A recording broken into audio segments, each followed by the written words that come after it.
Broadcasting live from the Albay PIO News Center, providing you the most exclusive news update from all over the province. This is News at 12.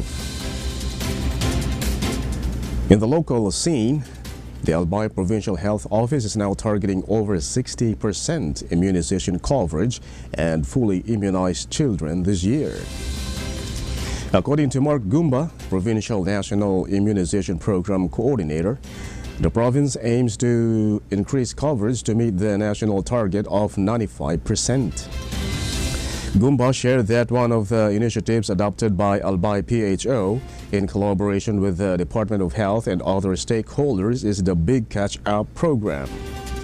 This global initiative is led by the World Health Organization, the United Nations Children's Fund, UNICEF, and the Vaccine Alliance. The program seeks to restore immunization coverage after disruptions caused by the COVID-19 pandemic by closing immunization gaps and protecting children from vaccine-preventable diseases. In addition to the Big Catch Up program, Gumba emphasized that the Albay PIO NIP continuously reminds rural health units and city health offices to record their immunization sessions to ensure accurate data reporting. Albay achieved approximately 57% immunization coverage in 2024, as confirmed by the Philippine Statistics Authority and Department of Health. For the first 2 months of 2025, the province has already reached 60.29% immunization coverage, which equates to 3,011 fully immunized children.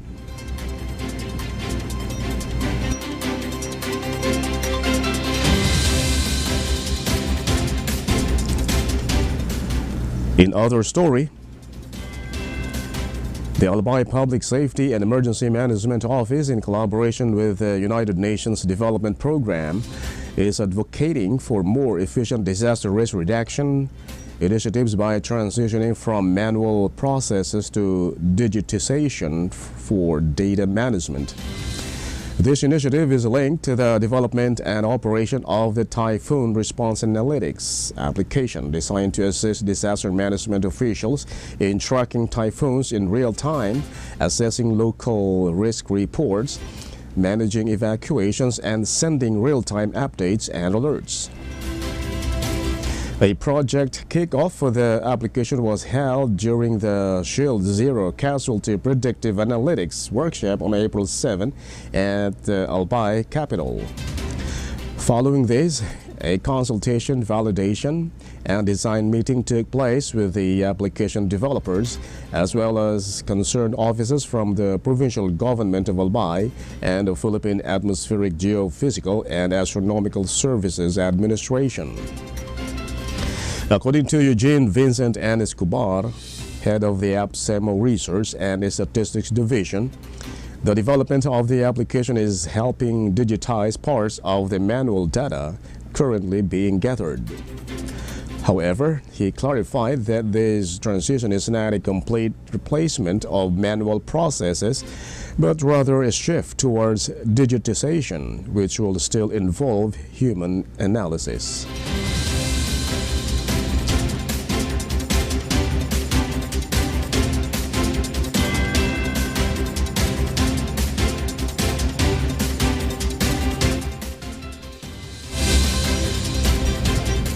In the national scene, the Department of Interior and Local Government is preparing to launch an infrastructure audit tool aimed at assessing the structural integrity of buildings in anticipation of a significant earthquake, referred to as the Big One, in the metropolis and surrounding areas. The ILG Undersecretary for Local Government, Marlo Iringan, stated that the harmonized infrastructure audit tool will be utilized to ensure that buildings in the country are resilient against earthquakes. This tool will assist local government units in identifying priority structures for infrastructure audits and will be pilot tested in the National Capital Region, Central Luzon, and Calabarzon. Iringan also confirmed that the DILG has partnered with academic institutions, specifically targeting 4th and 5th year engineering students to aid in assessing these infrastructures. In line with this initiative, the agency has implemented programs to enhance LGU preparedness and resilience in the face of earthquakes, including Operation Listo and the basic disaster risk reduction and climate change adaptation training for barangays.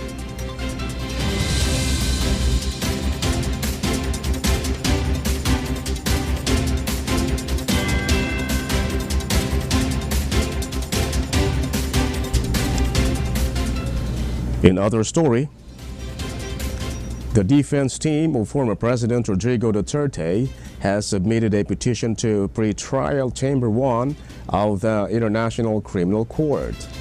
They are requesting that stringent rules be established regarding the participation of victims of the drug war in the upcoming trial, specifically concerning their identification.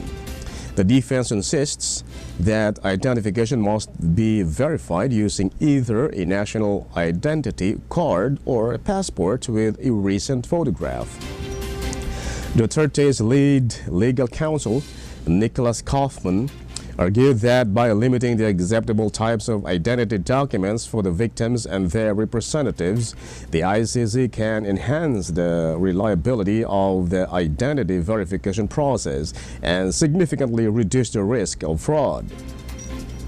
If both types of identification are unavailable, Kaufman suggested that the ICC should accept identification in a staggered fashion, as mandated by the Social Security system. According to the document, the ICC registry has permitted the submission of government-issued IDs as identification documents for applicants, acknowledging a backlog in the distribution of the Philippine national ID.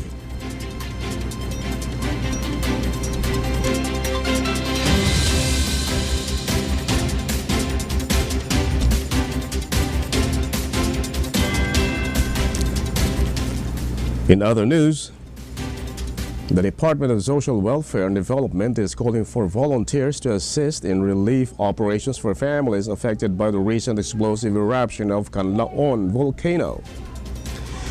Irene Dumlao, a DSWD spokesperson and Assistant Secretary, stated that volunteers are needed at the National Resource Operations Center, located at Chapel Road in Barangay 195, Pasay City. Mount Canlaon, which lies between Negros Oriental and Negros Occidental, experienced an explosive eruption on Tuesday morning, producing a plume that reached 4,000 meters in height. Asphalt has also been reported in barangays near the western side of the volcano. The volcano is currently under alert level 3, signifying magnetic unrest. The Philippine Institute of Volcanology and Seismology has recommended the evacuation of residents within a 6-kilometer radius of the volcano's crater. FIVOX has also warned of potential hazards, including sudden explosive eruptions, lava flows, asphalt, pyroclastic flows, rock falls, and lahars.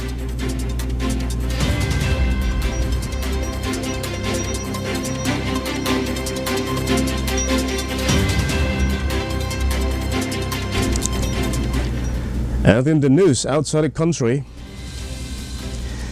the United States military is set to deploy long-range surveillance drones in Okinawa, a region in southern Japan located near Taiwan, as announced by Tokyo's defense chief on Tuesday. The MQ-4C Triton drones will enhance the intelligence gathering capabilities of the U.S.-Japan Defense Alliance, according to General Nakatani. In the past year, the Japanese military has scrambled jets 30 times to intercept drones in its southern waters, which are believed to have originated from China, as reported by local media.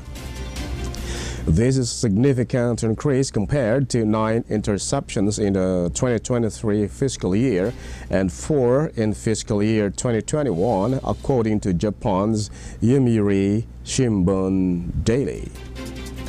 The MQ-4Z is described as a high-altitude, long-endurance aircraft that can operate for over 24 hours and cover a range of 7,400 nautical miles, approximately 13,700 kilometers, according to its manufacturer, Northrop Grumman.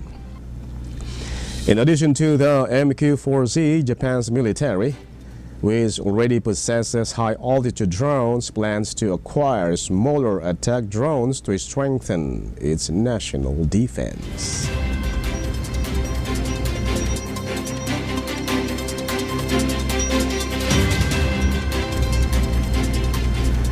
And finally, in the news outside the country, South Korea's military fired warning shots on Tuesday after North Korean soldiers crossed the tense border between the two countries, according to South Korean officials.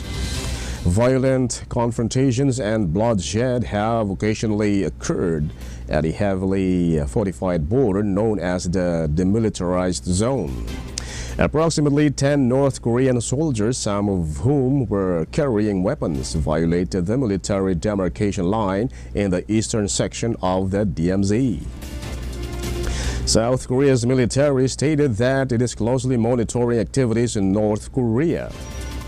In June of last year, North Korean troops crossed the border 3 times, which prompted South Korea to fire warning shots. These incidents occurred during a period characterized by Cold War-style campaigns, such as balloon launches and propaganda broadcast, although they did not escalate into major tensions.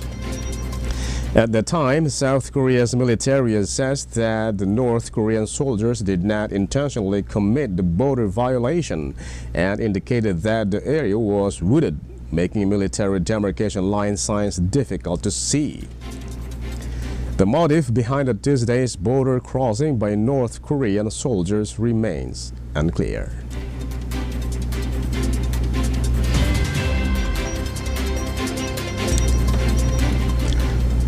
And that's all for the news at 12, April 11, 2025.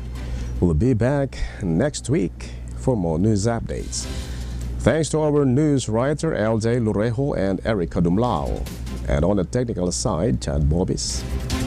Of course, our information officer, Mary Luduca Castillo, and under the supervision of our governor, Baby Glenda Ongbungao. I am Greg Hallare. Thank you for subscribing.